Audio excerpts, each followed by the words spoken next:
Hello साथियों, कैसे हैं आप सब। मैं आपका दोस्त एक बार फिर आपका स्वागत करता हूं अपने चैनल बॉबी साइंस में। और देखिए, आज मैं जो अपनी वीडियो बनाने वाला हूं वो एक विशेष टॉपिक पर होने वाली है, जो फिजिक्स की, ये मान लो फिजिक्स की आत्मा कह सकते हैं हम उसके लिए एक प्रकार से, क्योंकि फिजिक्स का बहुत इम्पोर्टेंट पार्ट है वो, जिसे हम कहते हैं बल। मतलब बल या फोर्स जिसे हम कहते हैं। और हम आज इस पूरे टॉपिक के लिए खबर करने वाले हैं, और इससे काफ़ी question RRC group D, RRC group D में और एनटीपीसी जैसे बहुत सारे एग्जामों में जहाँ भी साइंस पूछी जाती है, एक दो क्वेश्चन ऐसा हो ही नहीं सकता जो बल के पार्ट से ना पूछा गया हो। बल के पार्ट से ज़्यादातर क्वेश्चन पूछे जाते हैं। तो आज हम ये बहुत ही इंपॉर्टेंट टॉपिक कवर करना चाह रहे हैं, तो आप वीडियो में अंत तक बने रहिए। और आज आपके जितने भी डाउट होंगे बल के नाम के पार्ट से, वो सारे के सारे ख़त्म होने वाले हैं। तो वीडियो को लास्ट तक ज़रूर देखें, ठीक है। उसके बाद ही कमेंट करें, ठीक है। तो देखेंगे बल के बारे में कि बल क्या है। तो बल के लिए हम दैनिक लाइफ में, अपने दैनिक जीवन में रोज़ यूज करते हैं। रोज़ आए दिन हम जो हैं बल को यूज करते हैं। देखिए, जैसे अगर हम चल रहे हैं, मान लो अगर हम चल भी रहे हैं, तब भी हम बल का प्रयोग करते हैं, ठीक है। अगर यदि हम कुछ और कार्य कर रहे हैं, जैसे कुछ धकेल रहे हैं, माने तो पुश कर रहे हैं किसी चीज़ के लिए, तो क्या कर रहे हैं हम, उसमें भी बल का प्रयोग कर रहे हैं, ठीक है। तो ये सारी बातें देखते हुए जो बल की डेफिनेशन बन जाती है, तो वो क्या बन सकती है, आप भी दिमाग लगाओ इसमें। तो बल की डेफिनेशन क्या बन सकती है। अगर हम बल की डेफिनेशन की बात करें, तो बल की डेफिनेशन बड़ी सिंपल बन सकती है। ये लिख लेंगे बल। तो बल क्या है। बल वह बाह्य धक्का, मतलब बल वह बाह्य धक्का या खिंचाव है जो वस्तु की स्थिति में परिवर्तन लाता है, जो वस्तु की स्थिति में परिवर्तन लाता है। मतलब हम किसी भी कोई वस्तु मान लो रेस्ट में रखी है, ये स्थिति है, ठीक है। मतलब कोई वस्तु कैसे रखी है, रेस्ट में रखी है, तो वो रेस्ट के लिए किस में कर देता है, गति में कर देगा। मतलब रेस्ट में रखी वस्तु को अगर हम ढकेल दें तो वो क्या होएगा, वो गति करने लगेगी। और गति हुई वस्तु पर अगर हम बल लगाएं तो वो रुक भी सकती है, ठीक है। तो बल जो है वस्तु की जो स्थिति होती है उसमें परिवर्तन लाता है। तो जो भी चीज़ है, जो भी कोई बाह्य धक्का या खिंचाव जो वस्तु की प्रकृति में, ये बस प्रकृति तो नहीं, खैर नेचर भी, तो हाँ नेचर भी बदल जाता है कभी कभी। हम वस्तु की आकृति बदल देते हैं बल के द्वारा। यदि हम कोई, हमारे पास एक ऐसी चीज़ है, ये मान लो प्लास्टिक की गेंद, प्लास्टिक की गेंद मान ली हमने, प्लास्टिक की गेंद, प्लास्टिक की जो गेंद होती है, यदि हम उसे हथौड़े से ठोक दें, तो उस पर भी तो हमने फोर्स लगाया, उस पर भी तो हमने बल लगाया, लेकिन क्या हुआ, उसमें उसकी आकृति चेंज हो जाती है। तो बल क्या है, आकृति भी चेंज कर सकता है, विकृति भी कर सकता है। बल बहुत सारे कारण हैं जो बल इफेक्ट लाता है। सबसे पहला जो इफेक्ट वही है कि बल जो है वस्तु की स्थिति में परिवर्तन करता है। यदि कोई वस्तु विराम में रखी है तो उसे वो गति के रूप में ला सकता है, ठीक है, उसे वो गति के रूप में ला सकता है। तो ये बात आप समझ गए होंगे। तो हम आगे देखो देखने वाले हैं वस्तु मतलब बल के और कौन कौन से उदाहरण हो सकते हैं। बल क्या है, जो बल हम दैनिक लाइफ में यूज करते हैं। तो नंबर 1 से लिखना स्टार्ट करेंगे। नंबर 1 ये है कि बल रुकी हुई वस्तु में गति लाता है। बल रुकी हुई वस्तु में गति लाता है, गति ला देता है। मतलब कोई वस्तु अगर रेस्ट में है तो वो क्या करने लगती है, चलने लग सकती है, ठीक है। तो वो बल है एक ऐसी, हम कोई तो शक्ति लगाएंगे जो उसे धकेलेंगे, जो उसे कुछ भी ऐसी कोई एक्टिविटी करेंगे जिससे वस्तु क्या होगी, गति करने लगेगी। तो वो क्या, वो एक्टिविटी क्या कहलाती है, वो क्रिया क्या कहलाती है, बल कहलाती है, ठीक है। नंबर 2 बात हम इसमें लिखेंगे, बल जो है, बल विराम अवस्था से तो गति में कर देता है वस्तु के लिए। विराम अवस्था को गति तथा गति की अवस्था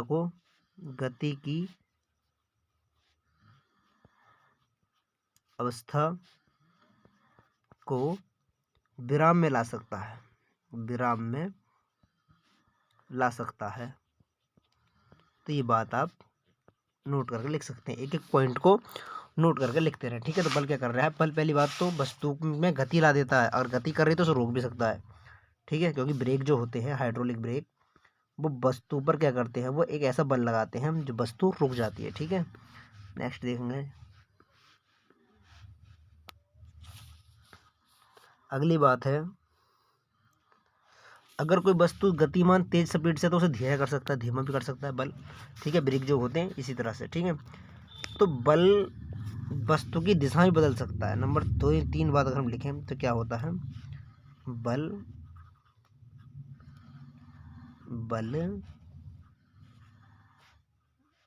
वस्तु की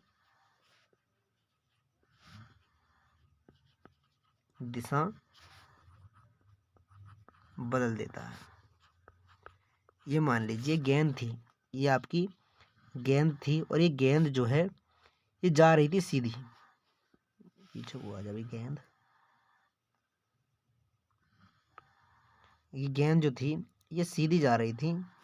ये मान लो इस तरह से, ये अपनी मतलब बल जो है, जो वस्तु की दिशा है वो कैसे बदल देता है। ये बात एक सोचने वाली है कि बल एक ऐसी कैसी चीज़ है जो वस्तु की दिशा को भी बदल सकता है। अगर कोई वस्तु गति की अवस्था, मान लो ये बॉल जा रही है, ये गेंद आपकी जा रही है, और ये गेंद यहाँ तक अपनी सीधी रेखा में जा रही है। आप सपोज कीजिए यहाँ पर कोई पत्थर पड़ा है, और पत्थर से बॉल टकराने के बाद इसकी गति इस दिशा में हो जाती है। ठीक है, आप सपोज कीजिए जिससे भी टकराएगी वस्तु वो उसकी गति को बदल सकती है। नहीं आ रहा है समझ में? दोबारा देखें कि ये कोई वस्तु है, गेंद ए है, और यहाँ पर बी कंडीशन में ये पहुँच रही है।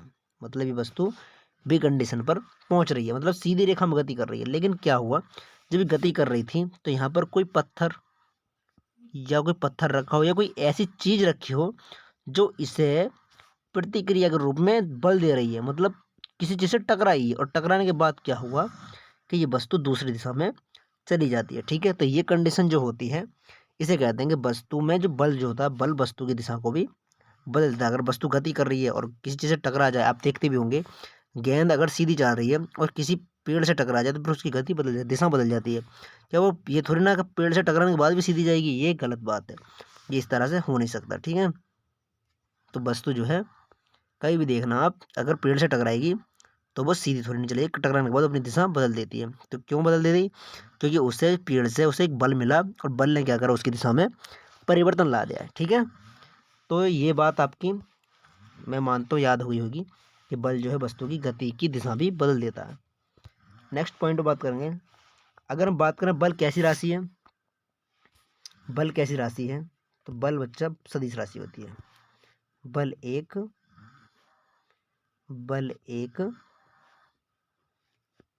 सदिश राशि है, बोले तो वेक्टर क्वांटिटी है। सही है, सदिश राशि के ऊपर आप देखते होंगे इस तरह का प्रतीक लगा मिलेगा आपके लिए, इस तरह का चिन्ह लगा मिलता है। ठीक है, सदिश राशि के ऊपर, जबकि अदिश राशि के ऊपर इस तरह कोई सिंबल नहीं होता है। बल एक सदिश राशि है, और इसके हम मात्रक की बात करें, अगर हम इसकी मात्रक की बात करें, मात्रक देखिए इसका एसआई पद्धति जो थी, एसआई पद्धति में जो बल का मात्रक हो जाता है वो न्यूटन होता है। बल का मात्रक न्यूटन होता है। क्यों होता है? क्योंकि बल की जो खोज करी थी वो सर आइजैक न्यूटन ने की थी, और जो फिजिक्स के जनक कहे जाते हैं वो न्यूटन ही कहे जाते हैं। ठीक है, तो आज हम न्यूटन के बारे में पढ़ने वाले हैं, सारी चीज़ें हम न्यूटन सर के बारे में पढ़ेंगे। तो देखो मात्रक क्या है इसका, ऐसा ही मात्रक न्यूटन है। और इसका जो CGS पद्धति मात्रक है, देखो मैंने सारी पद्धति पढ़ा दी हैं, SI पद्धति, CGS पद्धति, MKS पद्धति, सारी बातें मैंने वीडियो के जब मैंने शुरुआत करी थी फिजिक्स पढ़ाना तो उसी में ही मैंने ये बताई थी। अगर आप भी इस चीज़ को सीखना चाहते हैं तो प्लेलिस्ट में जाएं और प्लेलिस्ट में इस नाम से वीडियो है, मतलब मापन और मात्रक, अभी ज़्यादा दिन नहीं हुए हैं, वो डालिए और उसमें देख सकते हैं एसआई पद्धति क्या है, सीजीएस पद्धति क्या है, ठीक है। तो उसमें जाके आप देख सकते हैं। तो एसआई पद्धति में जो बल का मात्रक है वो क्या है, न्यूटन हो जाता है।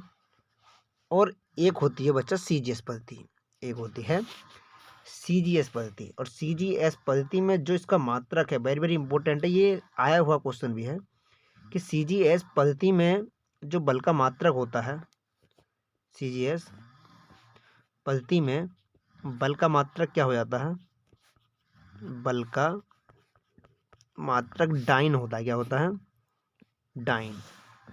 ये आप नया चीज़ पढ़ रहे हैं, इसका मात्रक डाइन होता है। अब देखो एक बात ये होती है कि जब हम कब कहेंगे कि 1 न्यूटन हो गया, ठीक है, 1 न्यूटन हम कब कहेंगे, क्योंकि देखो बल का सूत्र सब जानते होंगे, F बराबर ma होता है, F बराबर ma होता है, ठीक है। तो मैं इस बात को कह सकता हूँ कि 1 किलोग्राम द्रव्यमान को, जब कोई बल 1 किलोग्राम द्रव्यमान को, मतलब 1 किलोग्राम द्रव्यमान के लिए ए जो एक्सेलरेशन त्वरण है, 1 किलो द्रव्यमान को 1 मीटर पर सेकंड स्क्वायर तक त्वरित कर दे, मतलब कि 1 किलोग्राम का जो पिंड है, कोई पिंड है 1 किलोग्राम का जो द्रव्यमान है, उसे 1 मीटर पर सेकंड की, 1 मीटर पर सेकंड स्क्वायर का त्वरण उत्पन्न कर दे। उसमें त्वरण कब होएगा, देखो ये विराम में था, इस समय कितना था, ये विराम में था, विराम में था जब ये रखा था पिंड।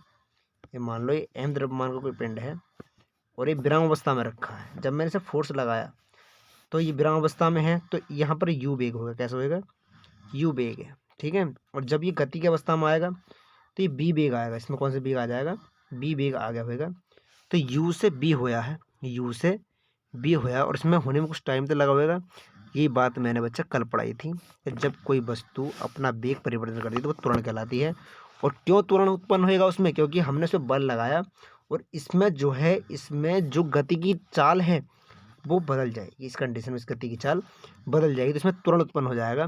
तो यदि हम किसी 1 किलोग्राम का पिंड है और इसे हम विस्थापित कर रहे हैं, इसे हम उससे में त्वरण उत्पन्न कर रहे हैं, तो वो क्या कहलाता है, ये मान लो 1 किलोग्राम की वस्तु के लिए जब हम 1 मीटर प्रति सेकंड के का त्वरण उत्पन्न कर देते हैं, तब वो कहलाता है, तब वो कहलाता है बच्चा 1 न्यूटन। क्या कहलाता है, जब उस टाइम पे कहलाता है वो 1 न्यूटन, 1 न्यूटन। या अगर हम बात करें इसका मात्रक और क्या हो सकता है, तो इसका मात्रक किलोग्राम मीटर पर सेकंड स्क्वायर भी हो सकता है, ठीक है। तो बल के 2 मात्रक हो सकते हैं, या तो आपको न्यूटन मिल जाए या किलोग्राम मीटर पर सेकंड स्क्वायर, तो ये भी इसका मात्रक है। कभी कभी इस तरह से भी पूछ लेता है। तो इस हमें जो पढ़ने का जो नज़रिया है, हम खाली न्यूटन न्यूटन को रट कर ना पढ़ें, हम बिल्कुल बारीकी से जाने कि इसके मात्रक निकल के कहाँ से आ रहे हैं। तो देखो जो द्रव्यमान का मात्रक किलोग्राम ये आ चुका है, और त्वरण का मात्रक मीटर पर सेकंड स्क्वायर ये आ चुका है, ठीक है। तो इस तरह से इसका मात्रक हो सकता है। या देखो ये किलोग्राम ऐसे और मीटर ये सेकंड स्क्वायर जो ये इस तरह से भी आ सकता है, तो ये भी इसका मात्रक होता है। मैंने बीमा और मात्रा के बारे में पहले से वीडियो बना चुका हूँ मैं।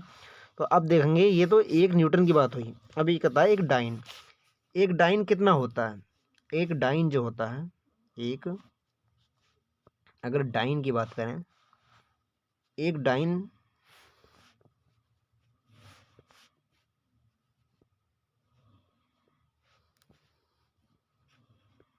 एक डाइन जो होता है वो 10 की पावर 5 न्यूटन के बराबर होता है।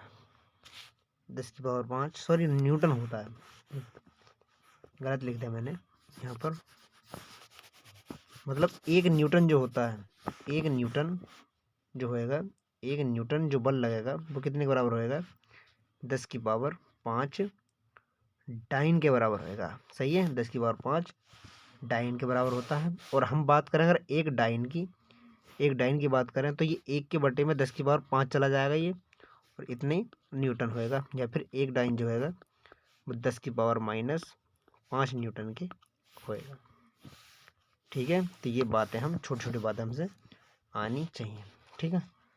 अब देखो हमने तो बल के बारे में पढ़ा है ना, तो बल के बारे में कोई चीज़ हमसे छूटनी नहीं चाहिए। तो इसलिए हम इससे जो जो भी चीज़ें से बनती हुई होंगी वो सारी बातें मैं लिखाऊंगा। देखो मैं वो पढ़ाता हूँ जो एग्जाम में आता है, मुझे ये फालतू की चीज़ें पढ़ाने में मज़ा नहीं आता कि बल का मात्र न्यूटन पढ़ा दो, ये अटरम सटरम पढ़ा के और बस फंद काटो। इस तरह से मैं नहीं पढ़ाता।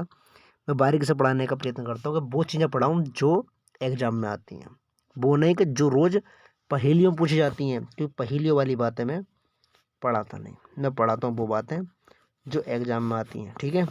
जो आपके लिए यहाँ से क्वेश्चन ना आए तो वीडियो को मैं सारी की सारी डिलीट कर सकता हूँ, ठीक है। तो आप देख सकते हैं।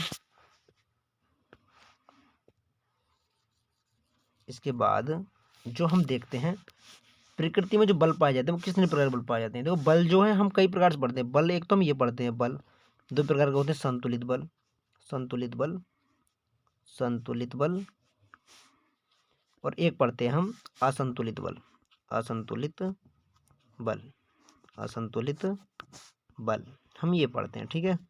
दो चीज़ें हम ये पढ़ते हैं, लेकिन इसे हम बाद में पढ़ेंगे। पहले हम ये जानेंगे कि प्रकृति में जो बल हैं वो कितने रूप में पाए जाते हैं, ठीक है। तो ये बहुत इंपॉर्टेंट हो जाता है पॉइंट ऑफ व्यू एग्जाम की दृष्टि से, ठीक है। तो एग्जाम की दृष्टि से अगर हम देखें तो प्रकृति में जो बल पाए जाते हैं वो कितने प्रकार के होते हैं, क्वेश्चन यहाँ से क्वेश्चन आता है, ठीक है। और वो किस तरह से आता है मैं आपको बताऊंगा कैसे आता है। प्रकृति में जो बल हैं वो कैसे पाए जाते हैं। प्रकृति में उपस्थित बल, मतलब उपस्थित जो फोर्स है कितने हैं, उपस्थित फोर्स। देखो जैसे जैसे मैं लिख रहा हूँ ऐसे ऐसा आप भी अपने नोट्स बनाते चलें, ठीक है। उपस्थित बल, तो प्रकृति में जो बल हैं वो कौन कौन से बल उपस्थित हैं। तो नंबर एक हम बात करेंगे इसमें, जो सबसे सूक्ष्म बल है, जो सबसे ज़्यादा हल्का बल होता है, सबसे ज़्यादा कमजोर बल अगर हम बात करें तो वो कौन सा है, गुरुत्वाकर्षण बल, गुरुत्वाकर्षण बल। देखो बच्चों गुरुत्वाकर्षण की मैं एक अलग क्लास पढ़ाऊंगा, गुरुत्वाकर्षण के बारे में हम इसमें बात नहीं करेंगे, सिर्फ इसमें बस हम बात कर रहे हैं प्रकृति में कितने प्रकार के बल पाए जाते हैं। तो सबसे पहला बल है गुरुत्वाकर्षण बल, और यहाँ से क्वेश्चन आया हुआ है, वेरी वेरी इंपॉर्टेंट ये टॉपिक है जो मैं आपको बताने वाला हूँ।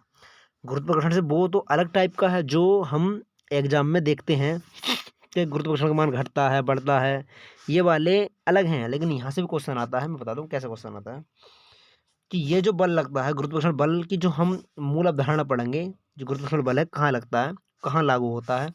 तो नंबर एक बात इसमें लिख लेंगे कि ये बड़े पिंडों के लिए लगता है, ये बड़े पिंडों के लिए, बड़े पिंडों में लगता है, बात ध्यान में, जहाँ बड़े बड़े पिंड होंगे, बड़े पिंडों के मध्य लगता है, मध्य लगता है, मतलब लगता तो सबके बीच में, लेकिन जो हम देख पाते हैं इसके लिए वो सिर्फ इसका महसूस जो करेंगे सिर्फ बड़े पिंडों में करते हैं, बड़े पिंडों में लगता है। जैसे पृथ्वी पर, जैसे पृथ्वी और सूर्य के बीच जो लगने वाला बल है, सही है, पृथ्वी और सूर्य के बीच लगने वाला जो बल है, हम इसमें लिखते चलेंगे एग्जाम्पल में, पृथ्वी, सूर्य, चंद्रमा, सही है, आदि। ये जो है सबसे कमजोर बल भी है, इसके लिए हम सबसे कमजोर बल भी कहते हैं, सबसे कमजोर बल इसे कहते हैं हम, सबसे कमजोर बल। प्रकृति में आपसे पूछे प्रकृति में पाए जाने वाला सबसे कमजोर बल कौन सा है, तो वो कौन सा है, गुरुत्वाकर्षण बल, ठीक है। सबसे कमजोर बल है, सबसे कमजोर बल है ये, ठीक है। नेक्स्ट हम बात देखेंगे कि ये जो है हमेशा कैसा होता है, आकर्षण बल है, कैसा ये आकर्षण बल है, ये आकर्षण बल होता है। गुरुत्वाकर्षण बल के बारे में लिख रहे हैं तो ये एक आकर्षण बल भी है क्योंकि सिर्फ आकर्षित करता है, आकर्षण बल है, ये एक आकर्षण बल है। गुरुत्वाकर्षण बल कैसा है, एक आकर्षण बल है। दूसरी बात यह है कि ये सभी छोटी वस्तुओं के लिए नगण्य होता है, मतलब छोटी वस्तुओं में अगर हम बात करें तो पेंसिलों की, या पेंसिल की, हमारी हमारी किताब की, तो ये क्या किसी दूसरी चीज़ के लिए अपनी ओर खींच रही हैं। देखो आकर्षण का जो आकर्षण जो बल है, आकर्षण और प्रतिकर्षण में फ़र्क क्या होता है। आकर्षण किसे कहते हैं, मतलब एट्रैक्शन, एट्रैक्ट फोर्स या एट्रैक्शन फोर्स, और प्रतिकर्षण होता है रिपल करना, ठीक है। प्रतिकर्षण, पहले हम इन बातों को देखते हैं, आकर्षण और प्रतिकर्षण कहते हैं इसके लिए, ये होता है रिपल, रिपल करना, ठीक है, दूर भगाना। ये लीजिए अब चुंबक, चुंबक सबके घरों में होंगी और बचपन में सब बच्चे खेले भी होंगे।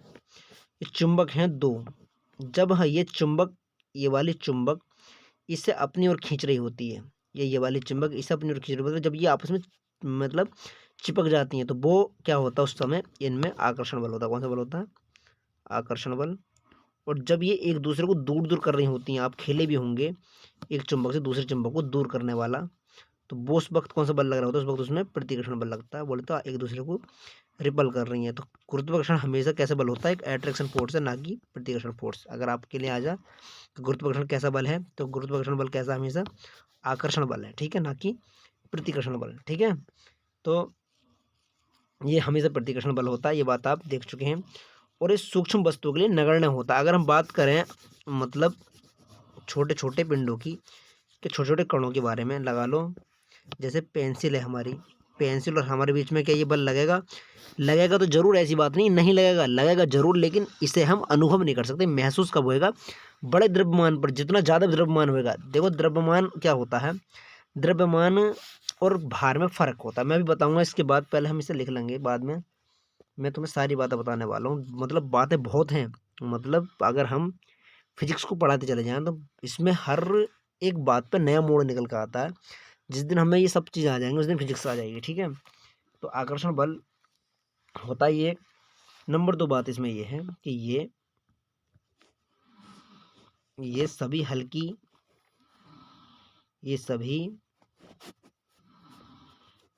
वस्तुओं के लिए नगण्य होता है। ये सभी हल्की वस्तुओं के लिए नगण्य होता है। नगण्य कहते हैं जीरो, ठीक है, मतलब बिल्कुल जीरो होएगा उस टाइम पे। छोटी वस्तुओं के लिए ये बल कैसा होता है? जीरो होता है, ठीक है, जीरो होता है। छोटी वस्तुओं पर इनका अनुभव नहीं होता, केवल बड़ी वस्तुओं में ही कार्य करता है, और सबसे हल्का बल है, ठीक है। ये बात ही मैं आपको बता चुका हूँ, सही है। और गुरुत्वाकर्षण बल जो होता है दो वस्तुओं के बीच की दूरी और उनके द्रव्यमान पर निर्भर करता है, ठीक है। ये बात भी इम्पोर्टेंट है, ये बात भी इम्पोर्टेंट है कि गुरुत्वाकर्षण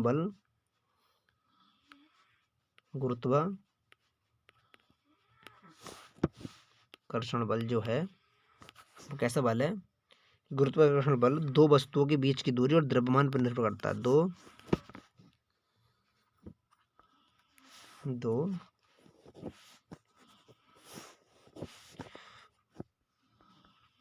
वस्तुओं के बीच दूरी व द्रव्यमान पर निर्भर करता है, द्रव्यमान पर निर्भर करता है। जितना पढ़ा रहा हूँ सब बच्चे मतलब हाथों हाथ अपने नोट्स बनाते चले जाएंगे, और क्लास खत्म होने के बाद एक बार इसे रिवीजन करेंगे, एक बार इसे मतलब अपने आप पढ़ने का प्रयास करेंगे, तब देखेंगे आप कितना सीख पा रहे हैं, ठीक है। अगर आपको अच्छा लगे पढ़ने के बाद, तब क्या कहते हैं वीडियो पर दोबारा आना, नहीं तो नहीं आना, ठीक है।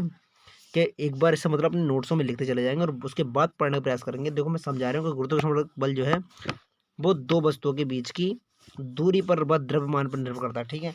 दूरी पर कैसे निर्भर करता है? देखो मैं आपको बताऊं कि ये बल जो होता है एफ जो है, ये बल वो उनके द्रव्यमान के तो गुणनफल के अनुकरणुपाती होता है। मतलब जितना अधिक द्रव्यमान होएगा उतना अधिक बल होएगा, ठीक है।